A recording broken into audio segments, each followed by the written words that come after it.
Hi, bro. Oh, Morning. good morning. So, Sige na. okay. So, ang sangayon sa iyong request, Daniel chapter 2 verse 44 at 45. Yun ang gusto mong linawin, di ba? Yes, bro. Yan po ang gusto kong linawin natin ngayon para mapag-aralan natin at hindi lang para sa akin, para din naman sa mga viewers natin ngayon. So, ah ibibigay ko ang mga punto, idea, stand ng kanayong official stand ah, sa iyo. Ayan. So, yung mga punto dyan, madali lang naman yan maintindihan. Ang magiging batayan ko niyan, sinabi ko na sa iyo na ang magiging batayan ko niyan, Bible inspired prophecy. Bakit? Kasi nga, kung gagamit tayo ng shepherd's rod, hindi naman naniniwala ang iba. Pero madali naman siyang sundan. Kung nagbabasa tayo ng shepherd's rod, madali siyang sundan. Pupunta ka lang doon sa mga topic niya. May mga topical doon. Halimbawa, madali naman siya, may index naman doon, madali mo siyang makita dahil may index doon, specific na topic. Pagpupunta ka sa TG, ayan, nando doon, nasa symbolic code. Pero doon sa TG, kung gusto mo ng topical, doon ka sa sa TG or sa mga track sapagkat ang symbolic code kasi, ano kasi yan, parang letters yan, every year merong symbolic code. So, kung gusto mo ng kung gusto mo ng topical, doon ka pupunta sa mga tracks at mga TG. Yan. So, gusto ko ipaliwanag sa iyo, Brad, dahil naniniwala ka naman ng Bible at Spirit Prophecy, para meron kang comparison, ano yung sinasabi ng Spirit of Prophecy? At ano din yung ginatawag na understanding ng Seventh-day Adventist para makuha natin ang punto, di ba? So, sa ano ang sa hindi pa tayo magsimula, ano ang idea mo? Ano ang masasabi mo para malaman ko ang gusto mo?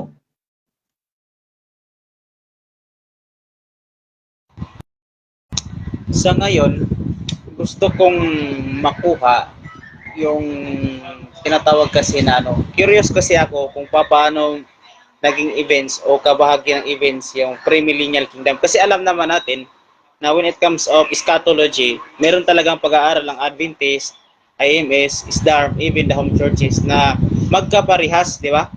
In the Adventism community. That's Mm. why, uh, napag-isip-isipan ko sa sarili ko na why not mag-undergo tayo ng tinatawag nating in a formal way para makuha natin yung point kung paano nagkakaroon ng premillennial kingdom sa kanila using the Bible and the Spirit of Prophecy. Okay, okay, kuha. So, doon sa nagkakaisa tayo, doon sa mga part na nagkakaisa tayo, hindi na natin pag-uusapan 'yon. Halimbawa, second coming, kakaisa tayo doon eh. Ang Daniel 2, ang fulfillment ng Daniel 2, ang second coming. Pero hindi lang second coming ang event sa Daniel 2 kasi ang Daniel 2, ang second coming event yan eh. So hindi lang naman second coming ang event, marami pang event. So doon tayo nagkakaisa sa second coming kay ang understanding din ng majority, ang Daniel 2 nandiyan yung second coming. Okay sa 'yon, di ba? Okay. Yes. Sa Oh. sa Seventh-day Adventist, sa ISDARM, sa IMS, nagkakaisa tayo na yung Daniel 2, ando doon yung second coming, di ba? So doon natin ang ating pag-aaralan yung hindi natin pinagkakaisahan. Halimbawa, yung sinasabi mo na premillennial ba? Yung mga premillennial, yan, diyan tayo iikot yung ating pag-aaral kasi masasayang yung oras natin kung i-discuss pa natin yung mga bagay na pinagkakaisa na natin, di ba? So doon na tayo sa lockdown na tayo doon sa mga bagay na medyo hindi natin hindi tayo nagkakaintindihan. Okay. Okay ba 'yon? Okay. So, dito tayo sa gaya ng hiniling mo, ako nagpuyat ako kagabi hanggang madaling araw, hanggang 2:00 para matapos yung mga gawain ko. At gumising din ako ng 3:00 para doon sa Pamalandong sa Kabuntagon, Cebu. At para lang matuloy yung ating usapan na mag-share ng stand. So dito, sa hindi pa tayo dadako doon sa ating prayer, gusto ko na basahin ang nakasulat sa Prophet and Kings, page 505, paragraph 1. Gusto ko muna itong basahin bago tayo manalangin. Sa 505, paragraph 1 ng Prophet and Kings. Sabi rito, the symbolic representation by which God had revealed the king and people, his purpose for the nations of the earth, was now to be made to serve for the glorification of human power. Daniel's interpretation was to be rejected and forgotten. Truth was to be misinterpreted and misapplied. The symbol design of heaven to unfold the minds of men, important events of the future. So yun yung ating pag-aaralan ngayon, mga important events of the future was to be used to hinder the spread of the knowledge that God desired the world to receive. So yung pala yung gusto ng Diyos na ma-spread ang knowledge tungkol sa Daniel chapter 2. Subalit ito hinahadlangan, no, na ang gusto ng Diyos ang katotohanan na ito ma-receive ng sanlibutan. Ang problema nga lang, Daniel's interpretation was to be rejected and forgotten, truth to be misinterpreted and misapplied. So, dito natin malalaman kung sino ang naka-reject, sino ang nakalimot sa katotohanan na ito ay na-misinterpret at na-misapply. So, may misapply lang to pag hindi natin alam ang tinatawag na biblical interpretation o yung rules of interpretation o itatawag na time and place must be considered. So, sa ating pagpapatuloy, sa hindi pa tayo magpatuloy pala, at tayo muna, atin munang buksan sa pamagitan ng pananalangin. Sige. Nangin tayo. Dakila, makapangyarihan Diyos, kami ay natutuwa sa oras na ito na inyong ipinagkaloob sa amin ni Brother Ian J. ang pagkakataon na kami makapag-aral sa iyong mga banal na salita. Panginoon, pahintulutan mo na ang mga bagay na ito na sa pamamagitan ng banal na Espiritu ang siyang mangusap sa bawat puso, isipan, bigla ng kalinawan, ang kaalaman ng sangkalangitan ang siyang sumaamin upang ang pag-aaralan ay maging kalugod-lugod sa iyong harapan. Salamat Panginoon sa pagdinig, salamat sa pagbigay ng kaalaman na makalangit. Salamat sa lahat sa pangalan ng aming Panginoon, aming tagapagligtas na si Jesus. Amen. Okay. Iningatan ko dito yung aking internet, baka bigla kong masagi. Okay. Okay. Tayo. So dito tayo sa ating pag-uusapan sa Daniel chapter 2 verse 44. So una, mag-mute lang ako. Mag-mute lang ako. Makikinig lang ako sa iyo, mag-mute ako. Sige, sige. Okay. Sa Daniel 2 verse 28, tayo ay nagkakaisa na ang Daniel 2 verse 28 tumutukoy sa end of time. Tumutukoy yan sa ating panahon, no? Kasi ang end of time, time of the end, I mean, yung latter days o huling panahon na sa ating panahon. Hindi yan tumutukoy sa rules of interpretation, diyan tumutukoy sa panahon na hindi pa dumating, no? Nakasentro yan sa present, no? Sa ating panahon. Hindi man natin ma-apply yan na hindi pa man dumating ang panahon. So sa ating panahon ang last days. So iba yung end of time, iba yung time of the end. Okay? So dito tayo. Ang Daniel 2 verse 28, ang pinag-uusapan dyan na ang panaginip ni Nabucodonosor mangyayari sa huling kapanahunan o sa huling araw sa Daniel chapter 2 verse 28. Kung babasahin din natin ang Testimonies Volume 1 page 360 paragraph 3, our position in the image of Nabucodonosor is represented by the tooth. So nandun na tayo sa paa, sa 10 daliri ng paa ang ating kalagayan. So nandun na tayo sa paa, sa huling yugto ng image sa Daniel 2. Ngayon, dito tayo sa 44. Gusto ko na mag-direct tayo sa 44. Ang ating pag-aaral tungkol sa Daniel chapter 2, 44, 45. Tapos pag-aralan natin yung ginatawag na premillennial kingdom, yung gusto mong malaman. Okay. So dito tayo sa 44. Kailangan para na maintindihan natin ang verse 44, kailangan makuha natin ang background ng kinatawag na official stand ng Seventh-day Adventist kahit sa kasaysayan, ano yung mga official stand. Then verse 44 ng Daniel 2. At sa mga kaarawan ng mga haring yaon ay maglalagay ang Diyos sa langit ng isang kaharian na hindi magigiba kailanman, o ang kapangyarihan man niya oy iiwan sa ibang bayan, kundi pagpuputol-putulin at lilipulin niya ang lahat ng kahariang ito, at yaoy lalagi magpakailanman. Okay. Ano ang sinabi? Sa kaarawan ng mga haring yaon.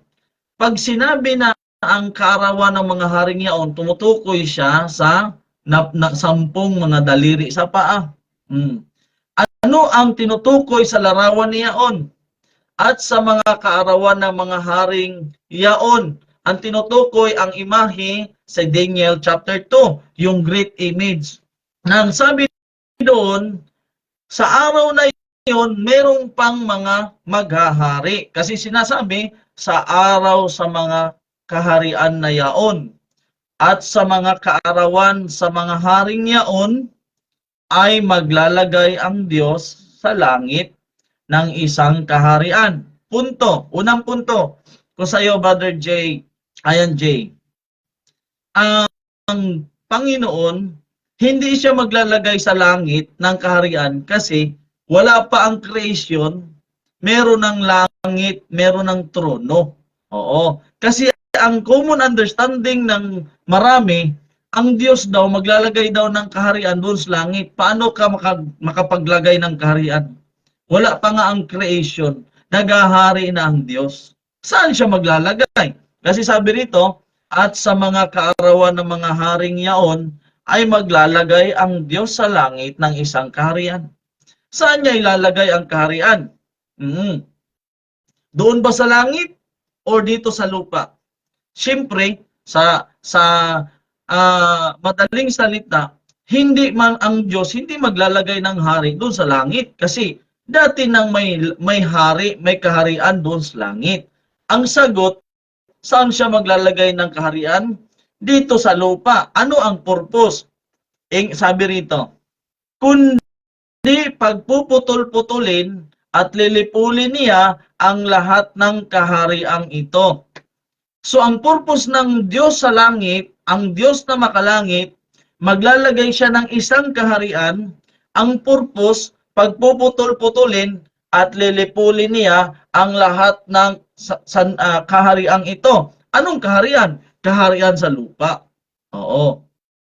Unang punto, ang Diyos magtatatag ng kaharian hindi sa langit kundi sa lupa, sapagkat wala pa ang creation, Brother Ayan, nandun na ang trono ng Diyos, nandun na sa langit. Meron na siyang kaharian. Oh.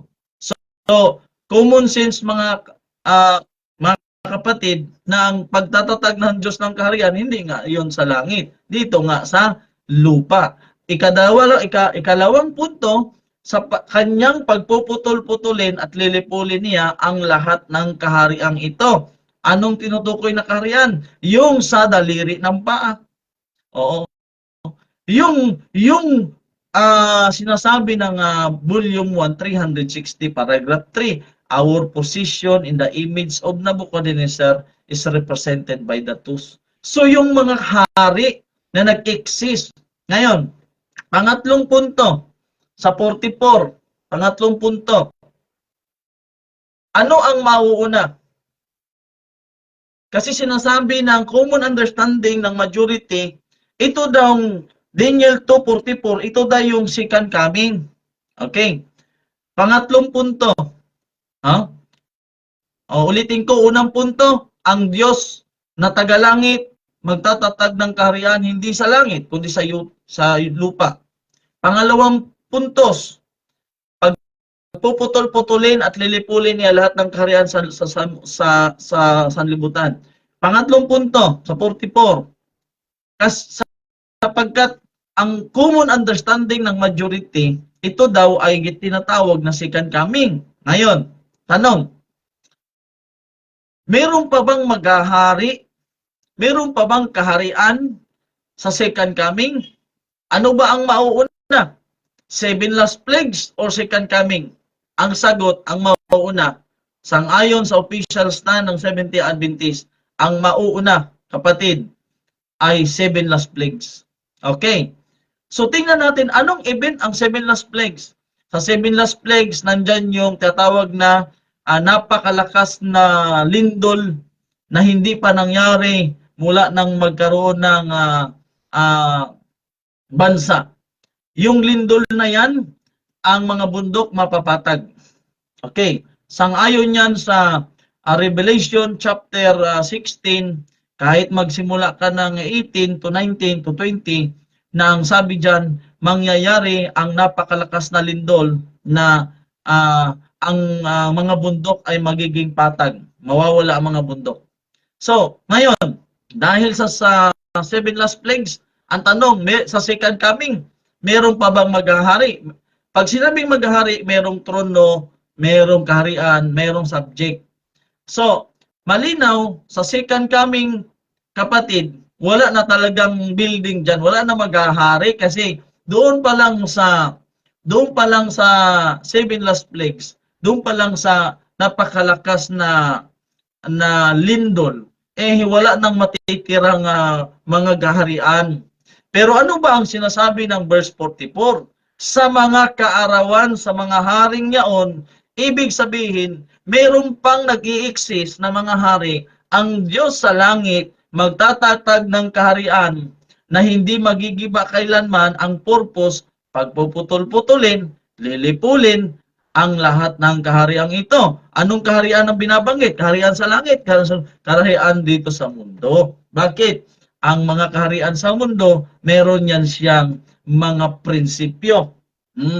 Meron yan siyang mga prinsipyo na ang karamihan hindi sumasang-ayon sa kalooban ng Panginoon. So yung ikatatlong punto, no? Ang ikatlong punto, hindi itong verse 44 ay second coming. Sa verse 44, ini-explain natin yung mga stand, yung events sang-ayon sa official stand ng Seventh-day Adventist, na ang 44, meron tatlong punto na ibinigay ko kanina. Kung narinig mo yon, unang punto, ang pagtatatag ng Diyos ng kaharian hindi sa langit, sapagkat sa langit meron ng trono, meron ng kaharian, wala pa ang creation, meron na ang Diyos naghahari na doon. So ibig sabihin, hindi siya doon magtatatag. Dito siya magtatatag sa lupa. Pangalawang puntos, ang pinaka-purpose ng pagtatag ng Panginoon sa lupa ng isang kaharian para pagputol puputulin at lilipulin niya ang lahat ng kaharian. Pangatlong puntos, ang 44, hindi pa ito ang second coming sapagkat ang punto, mayroong pang mga hari na nag-i-exist sapagkat sa second coming, mauuna ang 7 last plagues. Sa 7 last plagues, masisira na ang mga kaharian. Wala nang nakatayong kaharian. Hindi ka pwedeng maghari na walang kaharian. Hindi pwedeng may trono, walang kingdom, walang subject sa kingdom. So sa panahon ng 7 last plagues, lahat ng kaharian bagsak na yan. Pero merong mga naghahari, merong mga hari na wala na talagang kaharian, pero hindi na siya matatawag na hari. So sa 7 last plagues pa lang, wala na yung mga kingdom. Sa second coming, wala nang nakatayong kingdom. Kasi nasira na siya sa 7 last plagues pa lang. So anong kahulugan ng Daniel chapter 2 verse 44? Ang punto, sa kaarawan sa mga haring yaon, ang Diyos sa langit magtatatag ng kaharian. Ang purpose, puputol-putulin at lilipulin ang lahat ng kaharian. So ibig sabihin, ang pagtatayo ng Diyos ng kaharian, hindi sa second coming lang, hindi sa second coming. Kay sa second coming, sit up na. Pag word na sitting up o sit up, mga Brad, hindi yan nakakuha na sit up na. Yan ang punto dyan. Kailan mag-sit? Sit up. In the days of this king shall the God of heaven sit up a kingdom. So, ang purpose sa pag-sit up sa kingdom, dito sa lupa, kasi pagpuputol-putulin at lilipulin niya ang lahat ng kaharian sa sanlibutan. Kasi kung doon magtayo sa langit, nadoble na ang kaharian doon. Dalawa na ang kaharian ng Diyos. So, hindi yon. Hindi yon. Out of context yun. Walang rules of interpretation yon.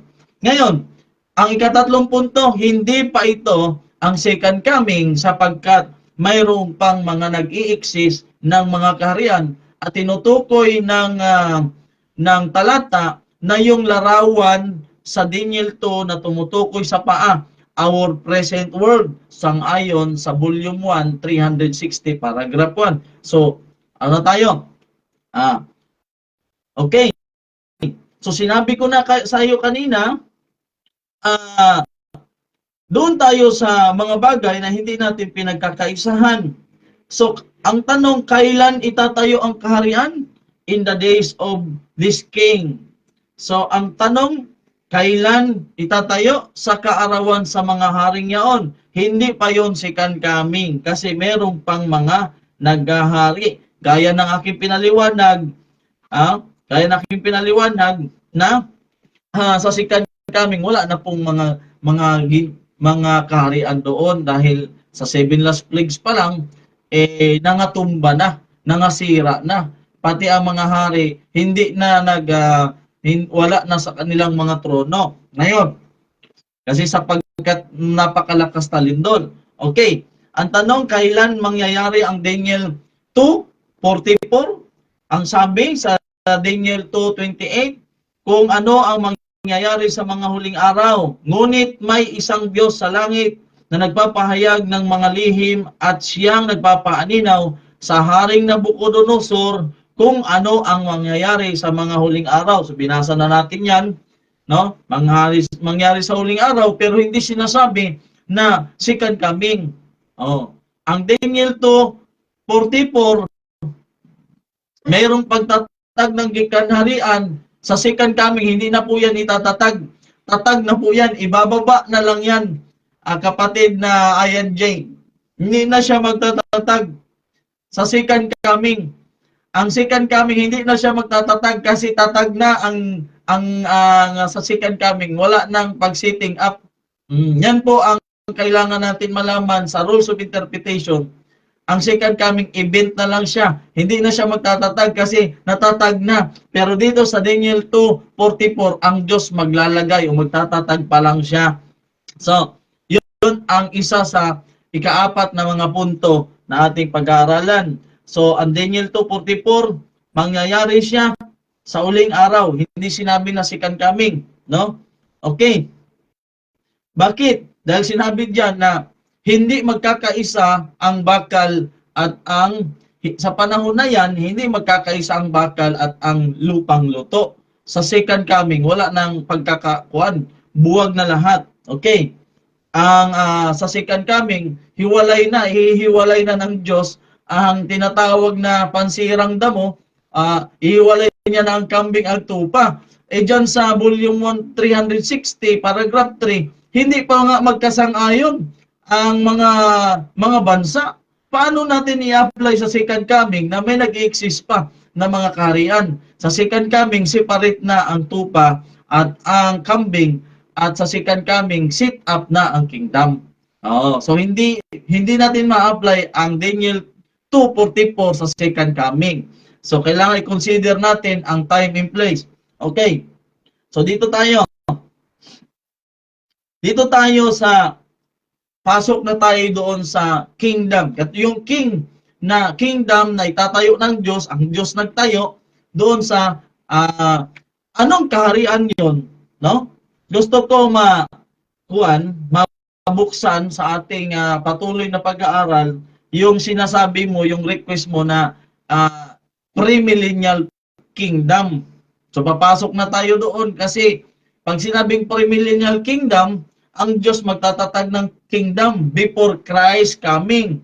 So una, ang punto ko sa iyo, Ian J, na itong itatatag ng Diyos na kingdom, nasisira sa lahat ng kaharian sa mundo, pagpuputol-putol at lilipulin, ito nga kaharian, matatatag to before second coming. Okay. Yun ang papatunayan ko sa iyo. Ngayon, dito tayo sa Acts 15.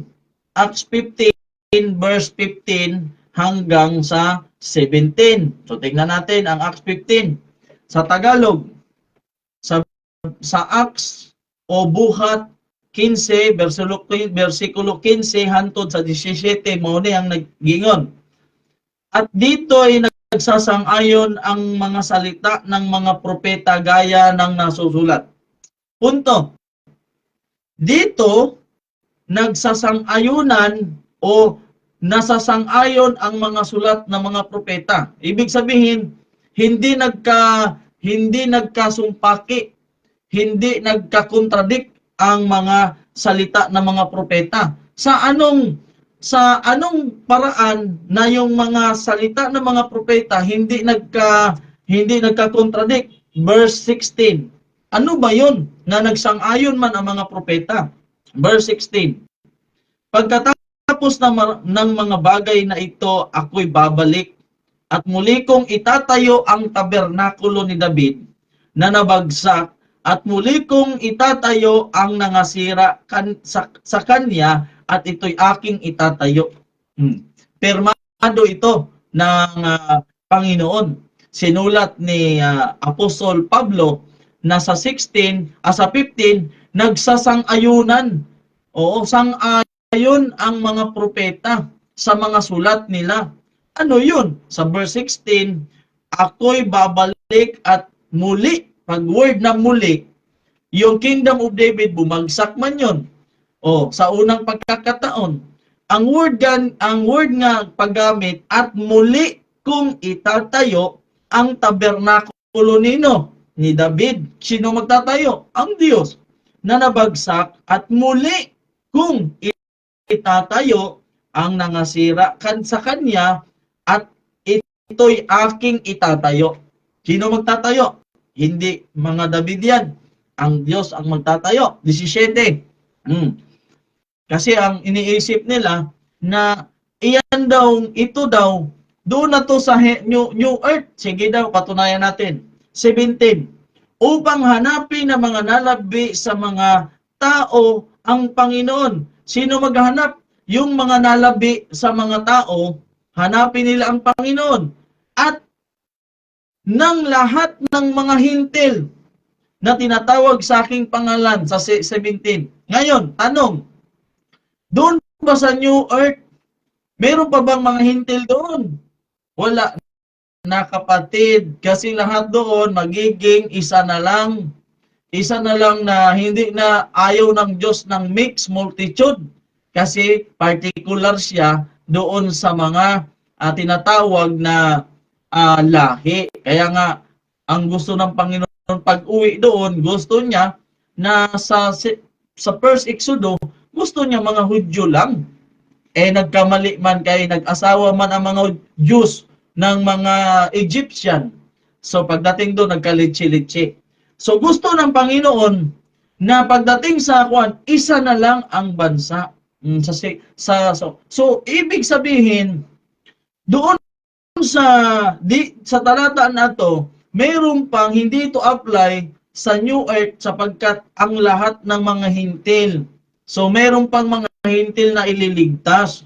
So diyan nagkasang-ayon ang mga sulat ng mga propeta. Hindi sila nagkakakontradict diyan sa pagtayo ng kaharian ni David.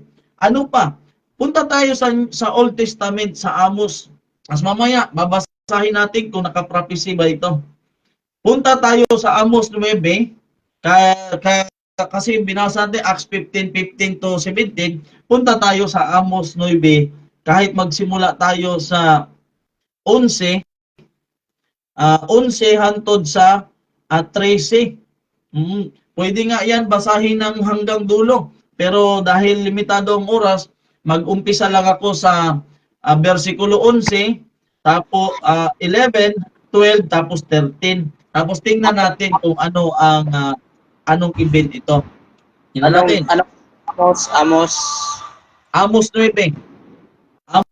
Amos 9, mag-umpisa tayo sa versikulo 11, 12 hangtod sa 13. Okay. Amos 11. Sa araw na yaon ay ibabangon ko ang tabernakulo ni David na nabuwal. Nabuwal lang una. Sa araw na yon, future, ibabangon ko ang tabernakulo ni David na nabuwal at tatakpan ko ang mga sira niyaon at ibabangon ko ang mga guho niyaon at aking itatayo gaya sa mga araw ng una. Siyempre, kung Bible student tayo, madaling maintindihan na yung unang pagkasira ng Kingdom of David, ang sinabi rito sa prophecy na itatayo niya gaya ng pagtayo niya ng una. So, ibig sabihin, ikalawang pagtayo ng kaharian ni David.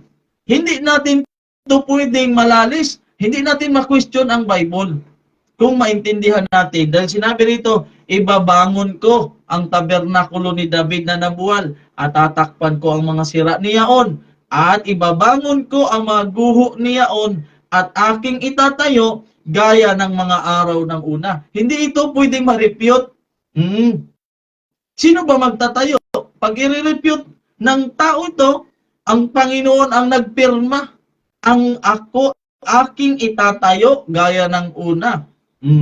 Ang Diyos ang magtatayo. 13 at 12. 12.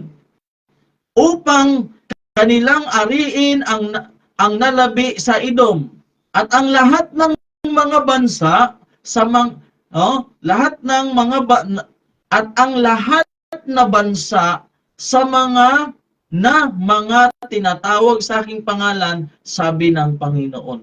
So ang sabi niya, magiging pag-aari ng Panginoon. Titipunin yon lahat ng mga bansa na tumatawag sa kanyang pangalan. So sang-ayon sa Acts, Acts 15 versikulo 15, 16 ug 17. Okay. So, yon ang merong tawag ba? Napuputol yung aking presentation. Okay, patuloy. Wait lang, ayusin ko muna. Mayroong kasing tumatawag na i-interrupt yung parang nag-iba yung set. Wait lang bro kasi mayroong tawag ng tawag. Okay lang bro, okay lang. Okay. Dalawa kasi yung cellphone na ginagamit ko. Okay.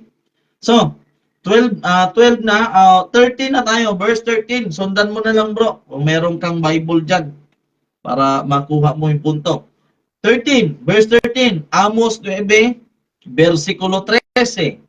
Narito ang mga kaarawan ay dumarating sabi ng Panginoon na aabutan ng mga araro ang mag-aani at ang mamimisa ng ubas ang nagtatanim ng binhi at ang mga bundok ay papatak ng matamis na alak at ang lahat ng burol ay mga tutunaw. So, dito tayo sa punto. Aabutan ng mga nag-aararo ang mga nag-aani. Yung iba nag-aani, pero yung sila nag-aararo, maabutan mga nag-aararo. At yung mga namimisa ng ubas, maabutan ng mga nagtatanim ng binhi ng ubas. So, ano pa ibig sabihin nito? No? Ano kaya ang ibig sabihin nito? Ating tingnan, anong event ba ito? Anong event ba na yung pagtatayo ng kaharian ni David, ang tabernakulo ni David, itatayo muli, tapos aabutan ng mga nag-aararo, ang mga nag-aani, yung namimisa ng ubas, aabutan ng mga nagtatanim. Anong event ba ito sa Spirit of Prophecy? Basahin natin ang book 2 ng Selected Messages, page 16, paragraph 1. Anong event ito? Ano ngayong Amos bro? Amos chapter 9, 13. 9, magsimula ka sa 11 hanggang sa 13. Sige. Para Lista mo na lang para mabilis tayo. Anong event ito? Itong sinasabi rito na muling itatayo ang tabernakulo ni David na nabuwal at sabi niya, uunahan ng mga mag-aararo ang mga mag-aani at ang namimisa ng ubas, uunahan ng mga nagtatanim ng binhi.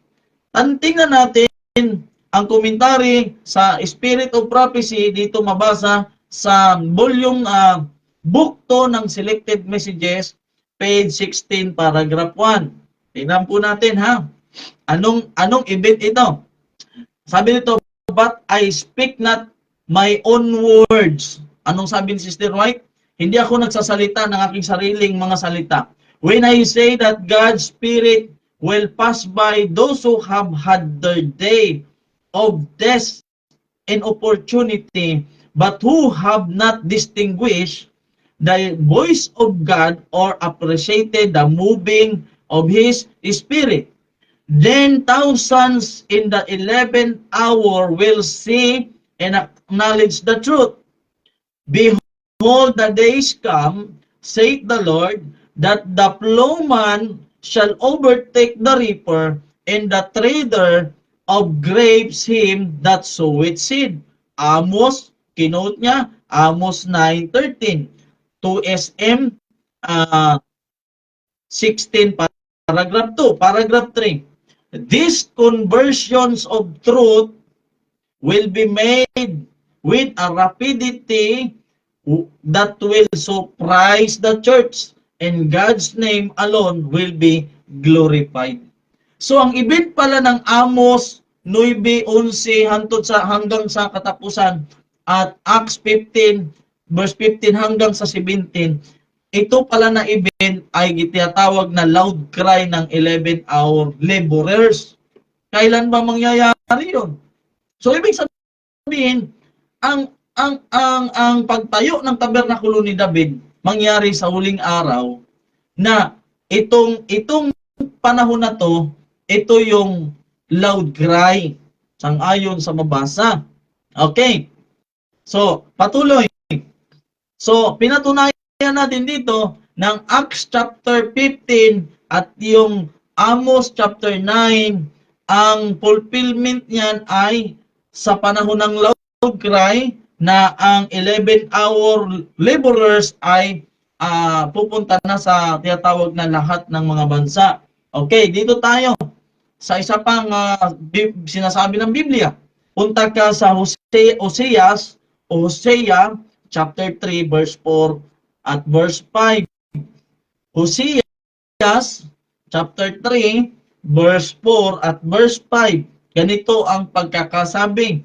Sapagkat ang mga anak ni Israel ay nagsisitahang maraming araw na walang hari at walang prinsipe at walang hain at walang haligi at walang ipod o mga tirap. Verse 5. Hosea chapter 3. Verse 5, pagkatapos ay manunumbalik ang mga anak ni Israel at hahanapin ang Panginoon nilang Diyos at si David na kanilang hari at magsisiparitong may takot sa Panginoon at sa kanyang kabutihan sa mga huling araw. Hindi po ito marirepute. Hindi ito marirepute dahil ang rules of interpretation, ang opposite ng yes, no talaga. Ang opposite ng no, yes talaga. Oo. Pag sinabing yes, sabi ng Mateo, ay hindi mo na pwedeng i-interpret yan ang no. So dito, ano ang sabi? Maraming panahon na ang Israel walang hari. Pagkatapos ay manunumbalik ang mga anak ni Israel. Pag sinabing word manunumbalik, galing sila sa kanilang bansa, sa Middle East, galing sila doon sa Canaan, na naging Palestine, tapos na-scattered abroad sila sang-ayon sa James chapter 1 verse 1, kinukumusta ni Santiago ang 12 lipi ni Israel na scattered abroad, James 1:1. Pero ngayon, ang sabi rito, pagkatapos na maraming araw na ang Israel walang hari, ay hahanapin ang Panginoon nilang Diyos. Hahanapin nila una ang Panginoon na kanilang Diyos at si David na kanilang hari. Naku, kailan? At magsisiparitong may takot sa Panginoon at sa kanyang kabutihan sa mga huling araw. Kailan mangyari na hanapin ng mga bayan ng Diyos ang kanilang Diyos? Hahanapin nila ang Panginoon nilang Diyos at si David na kanilang hari. Oo. Si David na kanilang hari. So kailan ito mangyayari? Sa mga huling araw. So yan po mga kapatid. So mabasa ba natin kasi ang Bible mas mataas siya kaysa Spirit of Prophecy. Pero atin pa ring basahin pa rin sa Spirit of Prophecy kung totoo nga ba, mabasa nga ba na ito mangyayari doon sa hinaharap, kasi sinabi doon, hahanapin nila ang Panginoon nilang Diyos at si David na kanilang hari. So, basahin natin ang Prophet and Kings, page 298, paragraph 1. Brother Ian J, kung naririnig mo pa.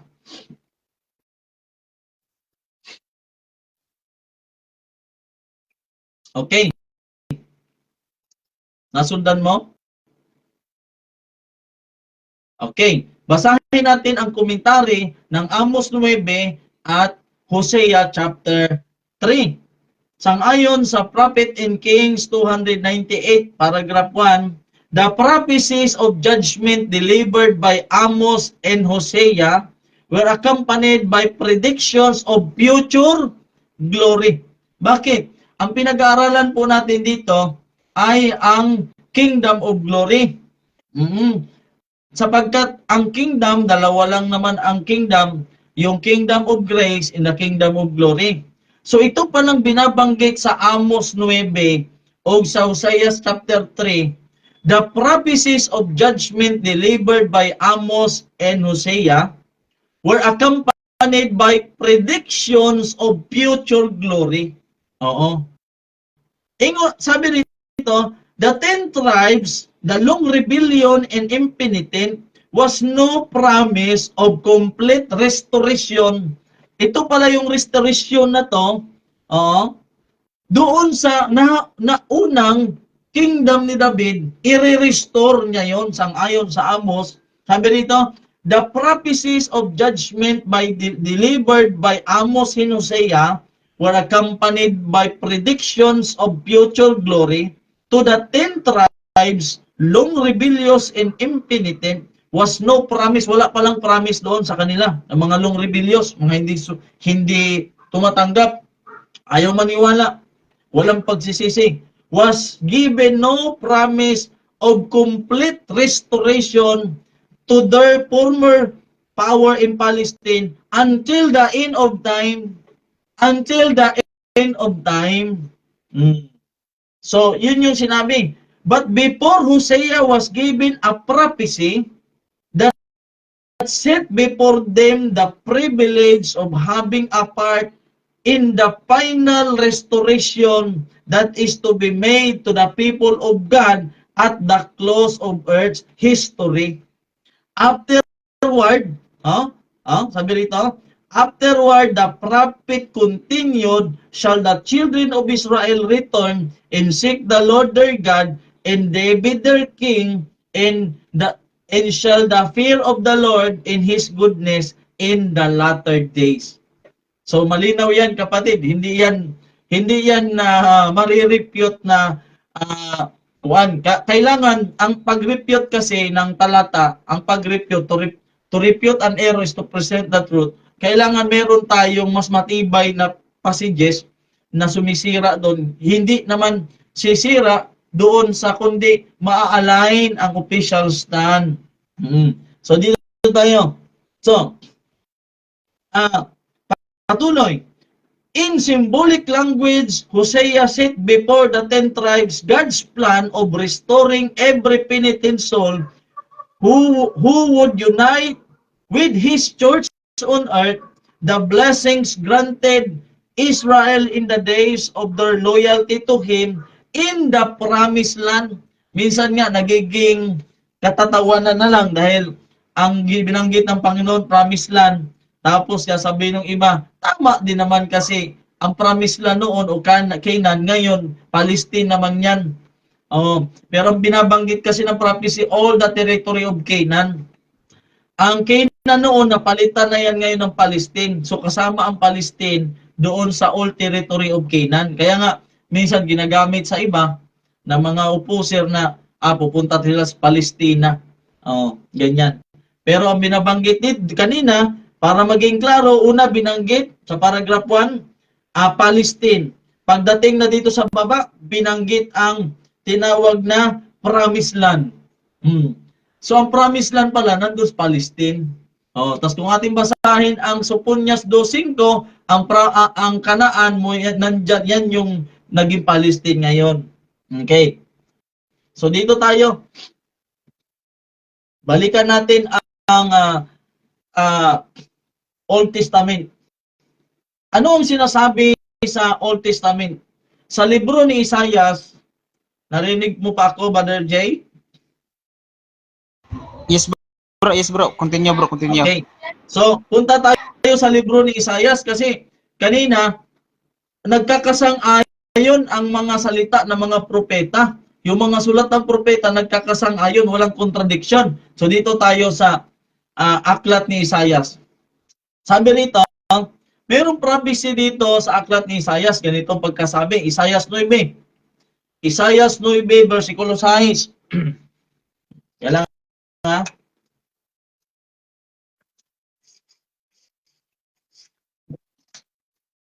Isaias 9, kapitulo 6. Ito yung hula sa libro ni Isaias. Ang mga Hudyo sa panahon na to, ini-expect na nila, Brother Ayan, na pagdating ng Misaya, itatayo na ni Kristo ng Mesiyas ang tabernakulo ni David. Ini-expect na nila yon. Tingnan mo. Sa verse 6 ng Isaias kapitulo 9, versikulo 6, ingot sabi rito, sapagkat sa atin ay ipinanganak ang isang bata. Sa atin ay binigay ang isang anak na lalaki. At ang pamamahala ay maatang sa kanyang balikat, at ang kanyang pangalan tatawaging kamangha-mangha, tagapayo, makapangyarihang Diyos, walang hanggang Ama, Pangulo sa kapayapaan. Verse 7. Tingnan po ang punto. Verse 7. Ang paglago ng kanyang pamamahala at ang kapayapaan ay hindi magkakaroon ng wagas sa luklukan ni David. Verse 7 yan bro. Sa luklukan ni David at sa kanyang kaharian upang itatag at upang alalayan ng kahatulan at sa katwiran mula ngayon hanggang sa magpakailanman, isasagawa ito ng sikap ng Panginoon ng mga hukbo. Sino ang gagawa? Sino ang magtatayo ng trono ni David sa ikalawa na pagkakataon? Isasagawa ito ng sikap ng Panginoon ng mga hukbo. Oh, ang ano, sa luklukan ni David at sa kanyang kaharian. So, ibig sabihin, ang kaharian, meron siyang luklukan. Ang luklukan, hindi yan si Paris kaharian. So, ang trono nandun sa kaharian, sa loob ng kaharian, ang trono. Kaninong trono? Sa throne of David. Magtanong lang muna ako ba? Sige. Sige. Kaya naman ko ito daw nga, niadtong adlaw, katong sa kwan ba? Sa Amos 9:11 nga to sa 15. Sige, sige. Bilang ko mo counter rebuttal, kundi ka na bang point by point lang ako ang Sige. gusto lang ko masabalo ba kung unsa gyud ang gitawag tag official stand when it comes of interpretation gyud. Mas bagay to guide na tatoy pud lagi. Ngita ko symbolic code good riya god sa online. Kaya binakog nanay dire mga gibasan ba daghan man god.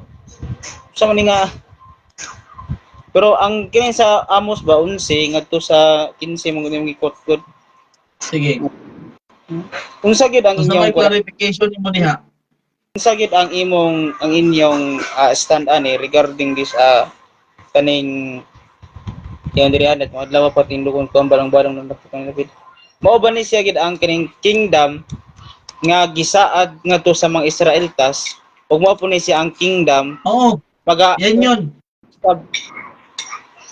mabana. Oo, yan yun. Kasi tingnan mo ha. Una, naniniwala ka na may kaharian si David ng una. Meron Ba, talaga. oo. Oo. History. Pero ang word na ginamit dito, kahit sa Acts 15, itatayo kumuli ang tabernakulo ni David.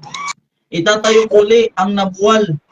So dito, kailan? Sino magtatayo? Ang Panginoon. Ngayon pinatunayan natin na ito'y pala'y mangyayari sa huling araw sang-ayon sa Prophet in Kings 298.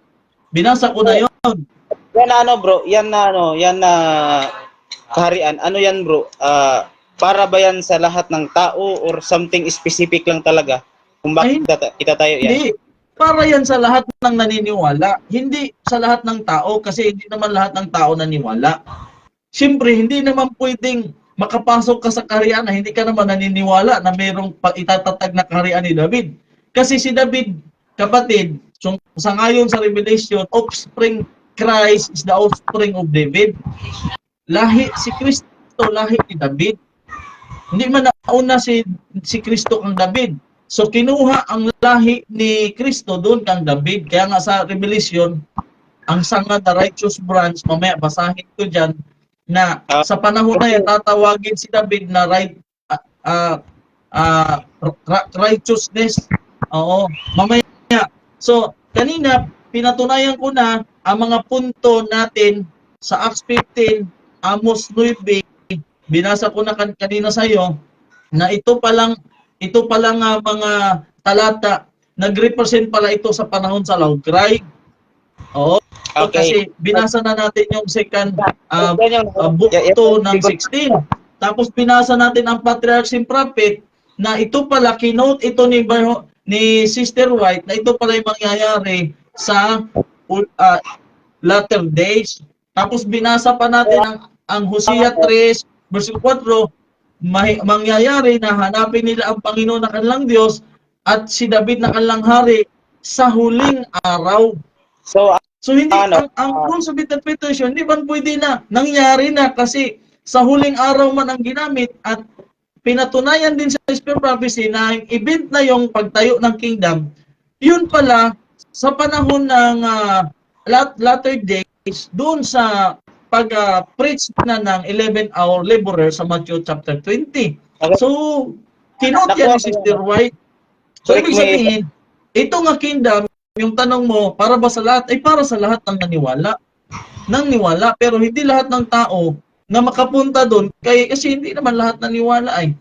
Lahat lang na naniwala. So, makapunta ron. Kasi hindi naman didiretso sa langit. Kaya nga, ang Daniel 2, event yan siya by stages na ang dulo niyan second coming. Mamaya, papatunayan ko sa iyo na sa dulo ng fulfillment yan, sa pinakalas ng magather na lahat ng maliligtas, kasi gagather niya yan, brother, hindi naman pwede na meron sa Japan, meron sa Pilipinas, meron dun sa, parang tweetis daw na magsulputan, hindi. Igagather niya lahat. Mamaya papatunayan ko sa iyo na lahat ng maniniwala sa mensahe na merong Kingdom of David, igagather niya lahat, hindi watak-watak, sa isang lugar talaga. Kaya nga, may kaharian, yung tatayo niya kaharian, yung subject nun, yung mga igagather niya. Kasi, sinasabi ko sa iyo na hindi man pwedeng may trono, walang kaharian, walang subject. So pagdating sa Panginoon, hindi na isi-sit up dahil sit up na before second coming. Kasi ang punto lang diyan na hindi masyadong mabigyan, mahirapan pag-present kasi nga isi-sit up sa second coming, sit up na eh. Samantalang dito, sitting up, magkaiba ang sitting at sa na-sit up. Oh, kaya ngayon, sa second coming, magkaka-contradict kasi sa second coming, wala namang mga kaharian dahil sa 7 last place, giba na lahat ng kaharian. Samantalang sa Daniel 2:44, may mga existing pa na mga hari. So yun nga, ang mga contradiction doon na walang rules of interpretation. I-clarify ko muna kasi Sige. medyo alam ko na medyo advanced na yung mo, sagot mo. Dito muna ako sa So yung I think 3 to 4 verses na narinig ko palagi yung itatayo yung yung trono ni David. So bago mag loud cry ay matatayo muna siya. Tama ba? Basta sa Amos diyan na pagtayo ng kingdom, hahanapin ng mga Gentiles ang Panginoon nilang Diyos sa huling araw. Kasi nakita nila meron mamaya hindi pa kasi tayo nakarating doon sa subject eh. Andun pa lang tayo kung when, how, wala pa tayo sa how, nandun pa tayo sa when na tinitingnan natin when, kailan, doon pa tayo sa when. Na matatatag ba talaga? Kailan? Huling araw. So, anong event siya? Binasa sa 2SM page 16 na ang kasi para sa akin na para hindi ako maguluhan, ganito yan. Alam naman natin na may kanya-kanya tayong eschatology, di ba? Sa amin, siling na 144,000, 1844 nagsimula. Tapos, sa 1844, pag close of probation na sa 1844, complete 144,000. Pagka close ng probation, ay dyan na magkakaroon ng ng tinatawag nating, una mag-close probation ang sa church talaga. Sa amin. Tapos, kasi meron tayong Brad, saglit na Brad. Ang missing link nga, ang inipresent ko sa'yo, nandyan na tayo, tanggap naman natin yan. Pero ang pinipresent ko sa'yo, yung missing link ba? Ibig sabihin, yung wala doon sa understanding ng majority. Kahit sa XDARM o sa IMS, wala yan. Pero ang Bible kasi, sabihin ko sa'yo, ang Biblia, walang dekorasyon dyan. Walang nakalagay dyan ni Tulpok ni Kudlit na sayluan sa ngayong pa sa Bisaya na walay sayluan hangtod na ang tanan matuman. Mas sayon pa man mawala ang langit at ang lupa kaysa sayluan ni Kudlit ni Tulpok. So, ibig sabihin, yung mga binabasa ko sa iyo, hindi yun pwede na baliwalain kasi lahat nga ng nakasulat ay sabi doon, all scripture is given by inspiration. So, wala siyang dekorasyon. So, itong mga binabasa ko sa iyo, yung missing link na hindi naintindihan, hindi napag-aralan ng mga 70 Adventist, itong nakalagay sa Biblia na malinaw ito, na mayroon talagang event. Ang Diyos talaga ang magtatayo. Okay. Naintindihan naman kita bro regarding sa missing link na sinasabi mo at saka kaya nga nagkakaroon tayo ng ng study sa particular sa doktrina na ito, eschatology na ito. Kasi nga gusto ko yung meron na akong idea regarding sa eschatology, yung pag-insert na lang kung saan siya banda at kung ano ang una niya. Malalaman mo. Ito before loud cry kasi ang setting up. Kasi sa loud cry, makikita ng mga tao na nakatayo na siya ang kaharian. Kasi ganito, katulad sa Great Controversy. Sa Great Controversy at sa early writings, mayroong the deliverance of the saint. Yung word na deliverance of the saint. Ang tanong, saan siya i-deliver? Yung deliverance of the saint, saan siya i-deliver? Sa langit ba? Agad? Hindi. Ibig sabihin, mayroong gathering. merong great gathering na binanggit dyan na merong i-gather sa isang lugar kasi the deliverance of the saints, di pa yan ang second coming. I-deliver, dadalhin ang mga, pag sinabing word, the deliverance of the saints, meron paglalagyan ang mga banal. Wala Okay. pa doon ang second coming. Pero dyan sa ano, Pag matanong, saan i-deliver, hindi natin masagot. Kaya dito, sige, dyan sa Jacob's Time of Trouble, sa Jacob's Time of Trouble, meron na bang ano dyan? Nakasit up na ba yan? So mamaya nga kasi nandun pa lang tayo sa when eh. Wala pa tayo sa how at wala pa tayo doon sa nandun pa lang tayo sa when, sa where, medyo papasok na tayo sa where, kung saan, sa how wala pa. Ang importante kasi dito, Bible based, maintindihan kahit nga walang spell prophecy, may deliver natin ito. Kasi from Genesis to Revelation ang presentation ng kingdom. Tapos ang kingdom, ang pinag-uusapan sa kingdom, sige, kingdom continue. of grace and the kingdom of glory lang tayo. So ang pinipresent ko sa iyo ngayon, kingdom of glory, before Christ coming. Hindi man pwede dalawa ang maghari sa trono. Kaya before Christ coming, ang maghari diyan si typical David. Wala pa man si Kristo. Pagka second coming, hindi na si Kuan na maghahari niyan. Si Kristo talaga, siya man ang Lord of Lords, Kings of Kings. So wala man tayong tutol doon. Doon lang tayo sa before Christ coming. Yung sitting up ba?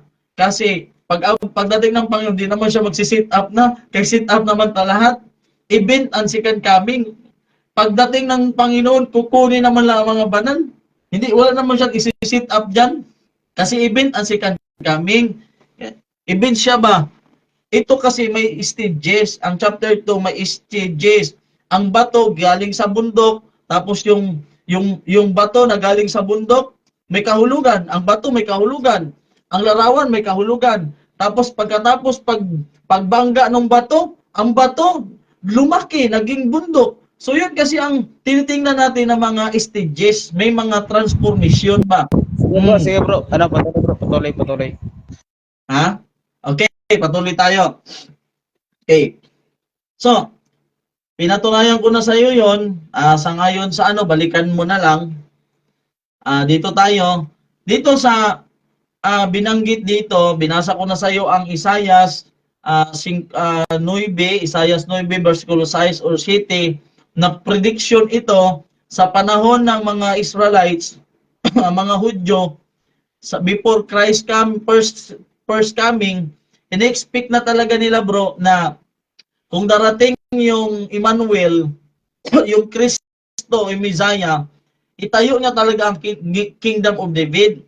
Kaya nga dito sa verse 7, sabi rito, at sa luklukan ni David at sa kanyang kaharian upang itatag at upang alalayan ng kahatulan at ng katwiran mula ngayon hanggang sa magpakailanman, isasagawa ito ng sikap ng Panginoong ng mga hukbo. Dili malalis, kinsa man ang magtukod sa trono ni David, ganina ra nato gipambasa na isasagawa ito ng sikap ng Panginoon ng mga hukbo. Ang magagawa nito, ang Panginoon mismo. Okay, itong Isaias, before Christ first coming ito, in-expect na ng mga Hudyo. Pagdating na, doon na tayo, laktaw tayo sa pagdating na mismo ni Kristo. Pagdating ni Kristo sa Acts chapter 1. Bro, nakipangutana bro ba? Kay gigon man gud diri ang kuan.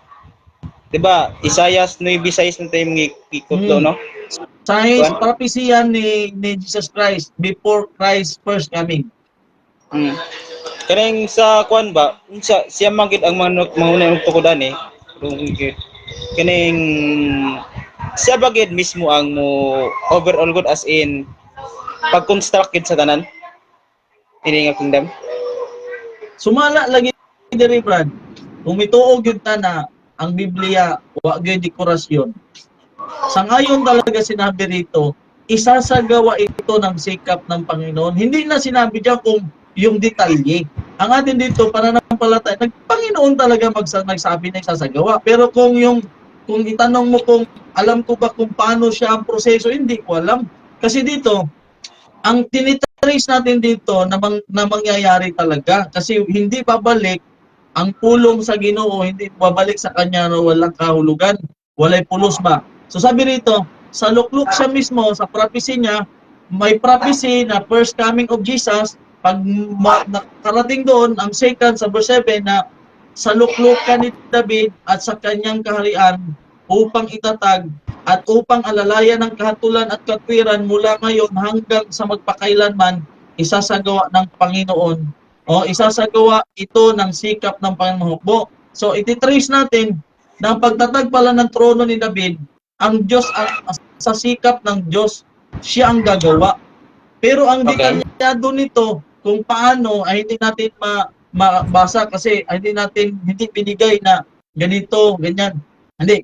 Ang pinapaalam lang dito na meron talagang pagtatayo ng kingdom na ang mangunguna, ang gagawa, kapangyarihan ng Diyos. So yun yun. So dito na tayo sa pagdating na ni Kristo. Kasi before Christ, expectation nila na pag dumating ang Messiah, itatayo ang kaharian ni David. So dito na tayo sa Acts 1. Sa pagdating ni Kristo, Acts chapter 1, ubuhat kapitulo 1, versikulo 6 7. Tanawa ha. Tinanong siya nila na sila'y na nagkatipon na nagsasabi, Panginoon, isasauli mo baga ang kaharian sa Israel sa panahong ito? Question. Ang kulit itong panay at tawag ba? Baka emergency yan, bro. Tingnan mo. Sige lang. Hindi kasi ako sumasagot ng tawag basta hindi walang pangalan. Ang sasagutin ko lang pag mag-text siya tapos magsabi na ako si Suanso, tsaka ko lang sasagutin pero pag walang pangalan, hindi talaga ako sumasagot. Okay. So, bro. Tinitext ko siya pag halimbawa walang pangalan. Sino ito? Kinsani. Kung dili gani mo reply na si Suanso, ay hindi ko talaga sinasagot yan. Oo. So, kailangan magpakilala mo na siya kung sino siya by text. Tapos, pag nalaman ko siya, tsaka ko siya sagutin. Okay. Kasi kung emergency yan, magsabi talaga na, bro, nag-text ako, sagutin mo kasi emergency. Si Suanso ito. Ganon. So, patuloy tayo sa verse 6 ng Acts chapter 1. Basta ang atin dito, Kingdom of Glory ito. No. Tinanong nga siya nila nang sila'y nagkakatipon na nagsasabi, Panginoon, isasauli mo baga ang kaharian sa Israel sa panahong ito? Verse 7. Sagot ni Jesus Christ. At sinabi niya sa kanila, hindi ukol sa inyo ang pagkaalam sa mga panahon o ang mga bahagi ng panahon na itinakda ng aking ama sa kanyang sariling kapahamalaan. So ibig sabihin, meron na palang timetable, meron na palang itinakda ang ama kung kailan ito mangyayari. Pero ang sagot ni Jesus Christ, hindi ukol sa inyo ang pagkaalam sa mga panahon o sa mga bahagi ng panahon na itinakda ng aking ama. Hindi niya sinabi na hindi mangyayari. Pero sinabi niya, hindi ipinaalam sa inyo na malaman ninyo, kundi ito itinakda na ng aking ama. Hindi dito sinabi kung kailan. Pero sinabi niya, mayroong panahon na itinakda ang aking ama na gagawin niya ito. Hindi niya sinabing hindi gagawin, pero mayroong timetable. So, ang tanong, kailan? Ang Acts chapter 1 verse 6 at 7. Basahin natin ang Mount of Blessing. Mount of Blessing 107. Pwede mo siyang i-take note para masabayan mo siya at mabasa mo personal. Ibibigay ko yung paragraph para mabilis mo mahanap. Mount of Blessing 107, paragraph 3. Doon punta ka sa paragraph 3. Ganito ang commentary. The disciples of Christ were looking for the immediate coming of the kingdom of His glory, but in giving them this prayer, Jesus taught that the kingdom was not then to be established. Sinasabi pala ni Jesus Christ na hindi pinaalam sa inyong panahon sa mga bahagi ng panahon na itinakda ng aking ama. Ang ibig niya ba nang sabihin na sa inyong panahon hindi itatatag ang kingdom of glory? Sabi dito, the disciples disciples of Christ were looking for the immediate coming of the kingdom of His glory, but in giving them this prayer, Jesus taught that the kingdom was not then to be established. Hindi sa kanilang panahon established. They were to pray for its coming as an event yet future. So kini ito na event, mangyayari ito sa hinaharap. But this petition was also an assurance to them. Ito na prophecy, binigyan ng Diyos ng kasiguruhan sa kanila. No? While they were not to behold the coming of the kingdom in their day. So hindi nga darating sa panahon nila ang pagtayo ng kingdom. The fact that Jesus bade them pray for it is the evidence that God's own time it will surely come. So, Saan din? Sa Mount of Blessing? Mount of Blessing 107, paragraph 3. Imti ano, di ba? Blessing, imti. Imti ba? Imbi. MB 107. Paragraph 3. Sige, tingga. Continue. Okay. So, malinaw na hindi sa kanilang panahon, kundi ito ay yet future. Pero sigurado, Jesus bade them pray for it is the evidence that in God's own time, it will surely come. Talagang matatayo talaga yung kingdom na yun. Okay, patuloy. So, pinatunayan na natin kanina na mangyayari yon sa last days. Okay, so dito tayo. Ito mga kingdom, pinangako to ng Panginoon, Brother Ayan J. Dito sa Psalms 105, versikulo 8, hantod sa 11. Kini nga, ito nga itatayo ng kakaharian, pinangako na ito. Dito sa Salmo 105, versikulo 8, hantod sa versikulo 11. Basahin natin. At pinagtibay yaon sa 8 na. Salmo 105, versikulo 8 hantod sa 11. Moni. Kanyang inaalala ang kanyang tipan magpakailanman ang salita na kanyang iniutos sa libot salit saling lahi. Verse 9. Ang tipan na kanyang ginawa kang Abraham at ang kanyang sumpa kang Isaac at sa 10 at pinagtibay yaon kang Jacob na pinakapalatuntunan sa Israel na pinakawalang hanggang tipan. Verse 11 na nagsasabi na sa iyo ibibigay ko ang lupain ng Kanaan, ang kapalaran ng iyong mana. So yung Kanaan na yan, sinasabi ko sa iyo na Kanaan, ayon sa Soponias o si Panaya 2:5, na yung Kanaan noon naging Palestinian. So ano yung kapalaran ng iyong mana? Ibibigay ko ang lupain ng Kanaan. Ano yung Kanaan? Yun yung Palestine, yun yung promised land. Okay. Yun na yung ano. So, meron tayong yung ibibigay niya yung lupain ng Kanaan na kapalaran. Pag sinabing kapalaran, destiny ba? Kanang kapalaran ng iyong mana. Yan ang ibig sabihin. Ngayon, yung Kanaan, ang mana na ipinangako ng Panginoon na Kanaan na Palestine ngayon, ang buong teritoryo ng mana ang binanggit dyan. Oo.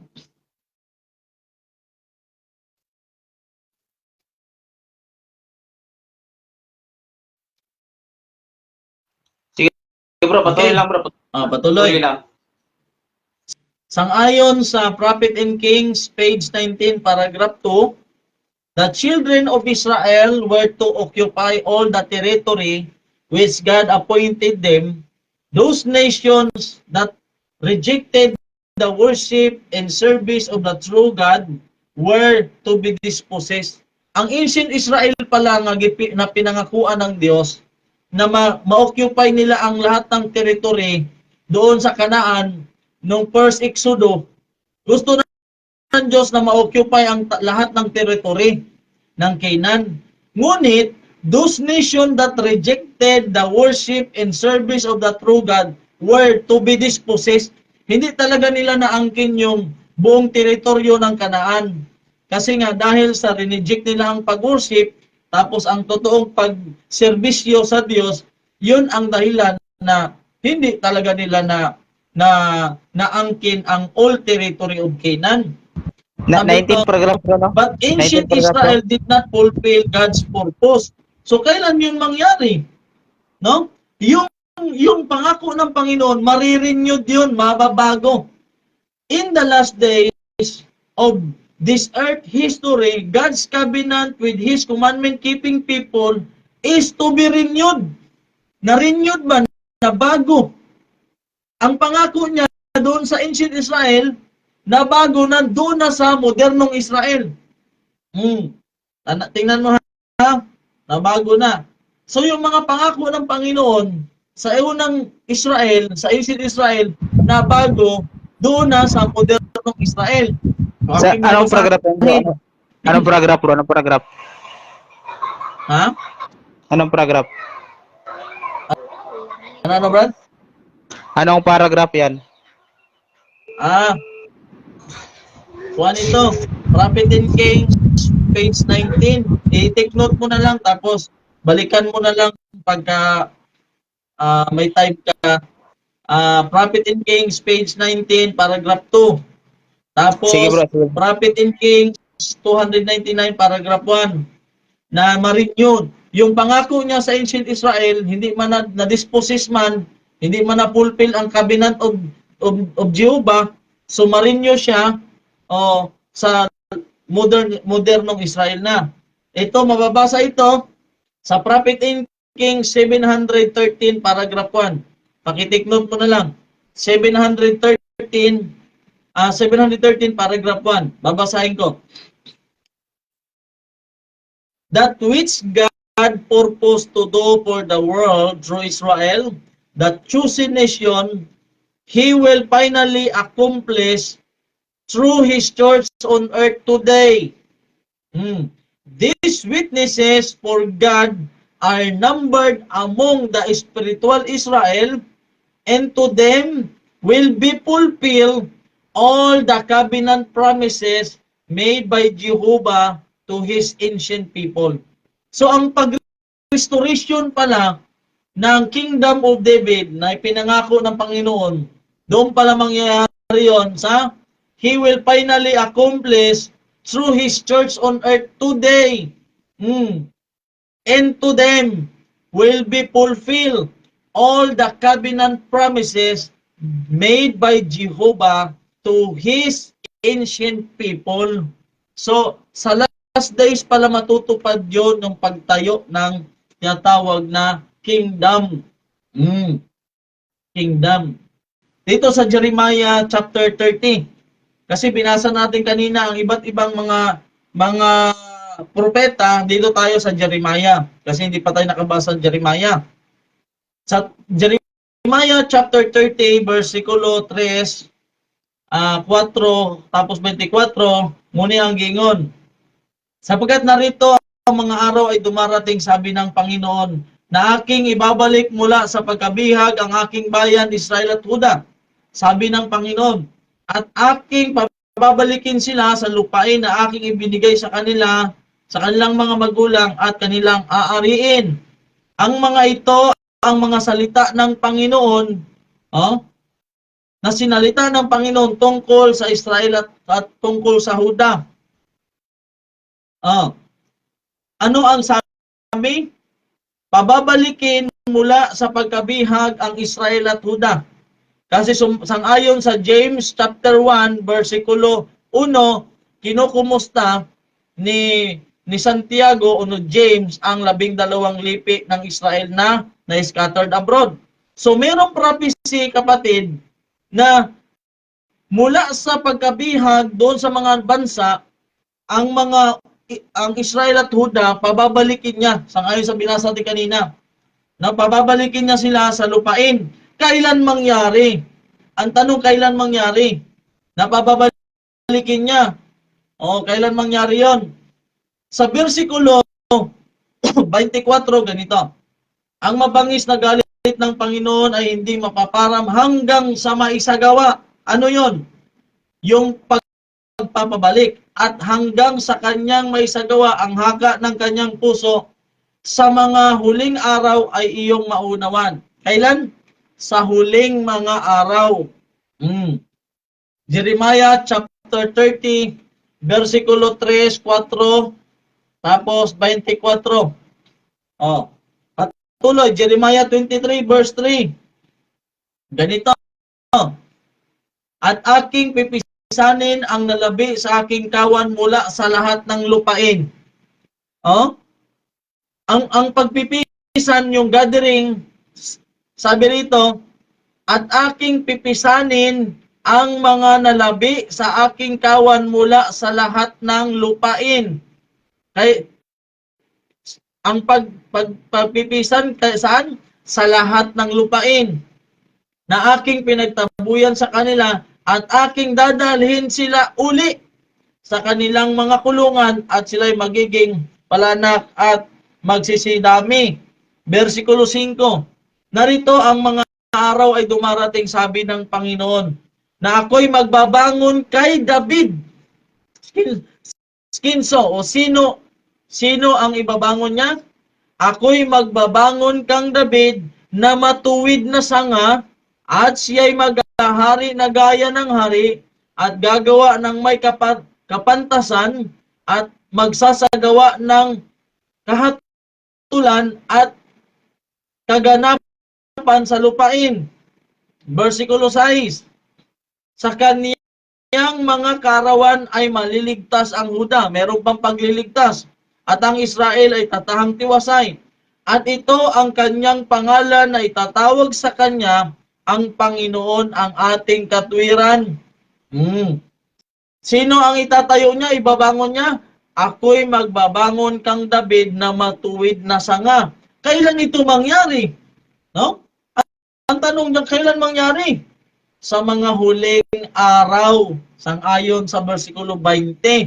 At hanggang sa kanyang maisagawa ang haka ng kanyang puso, sa mga huling araw ay lubos ninyong mauunawaan.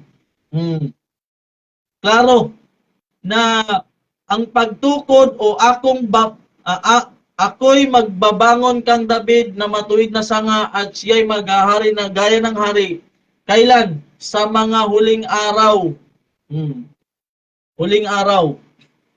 So binasa natin ang Jeremiah, binasa natin ang ibang mga teksto na nagkakasang-ayon ang mga propeta. So punta tayo sa propeta kang propeta Isaias. Punta tayo kang propeta Isaias na meron bang tinatawag na gathering? Ito. Isaias versikulo 2, kapitulo 2, versikulo 2 hangtod sa 3. At mangyayari, Brother Joe, pwede ba magkain muna tayo? Nagugutom ka na ba? Malapit na break muna tayo. Break muna tayo. Kay, hindi ko napansin, no? Receive mo na ito. 11:45 na. So, break tayo kasi dito ako naputol, tapos mamaya i-explain ko na naman sa'yo. Sige. Salamat. Okay lang na mag-break tayo pas mamagitan ng prayer? Sige. Okay lang. Sige. Ikaw lang mag-pray. Sige. Ama naming Diyos na makapangyarihan sa lahat, maraming salamat po sa pagkakataon na binigay sa amin, na kahit hindi man kami gano'n nakatapos sa aming pag-aaral ngayon, ay naway yun ay maitatak sa iyong isipan at maunawa namin ang tunay na kahulugan ng iyong salita. Tawad sa mga kasalang nagawa sa pamamagitan ni Panginoong Hesukristo ng dakilang tagapagligtas. Amen. Salamat. Okay. Sige, magla-live na lang ulit, tas add kita ulit. Ganon. Parehas pa rin na setup. Ha? Sige. Salamat. Sige. Tapos, mag-chat na lang tayo kung okay ka na or okay na rin ako para sa patuloy. Sige. Sige, bye-bye.